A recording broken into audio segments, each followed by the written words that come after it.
6 mark questions అంటే long answers ని fast గా రాయడానికి 5 కీవర్డ్స్ చెప్తాను. వీడియోని సేవ్ చేసేయండి. అలాగే ఏపీఎన్టీఎస్ లో క్లాస్ 10th చదివే స్టూడెంట్స్ తో షేర్ కూడా చేసేయండి.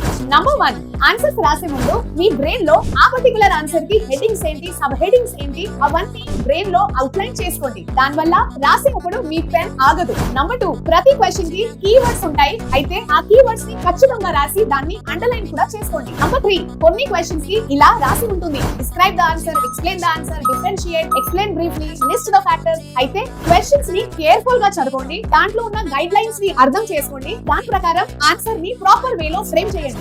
నంబర్ 4, ఒకవేళ మీకు ఒక ఆన్సర్ గుర్తు రాకపోతే అప్పుడు అక్కడ కొన్ని స్పేస్ వదిలేసేయండి. టైం వేస్ట్ చేయకుండా move on to the next question. మళ్ళీ మీకు ఆన్సర్ గుర్తు వచ్చినప్పుడు you can come back and right it down. Last secret ఏంటంటే కాంప్లికేటెడ్ సెంటెన్సెస్ రాయకుండా, కాంప్లికేటెడ్ హ్యాండ్ రైటింగ్ లో రాయకుండా సింపుల్ సెంటెన్స్ వన్ లైనర్ గా రాయండి. So that me paper correct చేసే ఎగ్జామినర్ కి ఈజీలీ మీ ఆన్సర్ అర్థమవుతుంది. ఇట్లాంటి స్టడీ టిప్స్ కోసం మన ఛానల్ వేదాంత తెలుగు 899 ని సబ్స్క్రైబ్ చేసేయండి.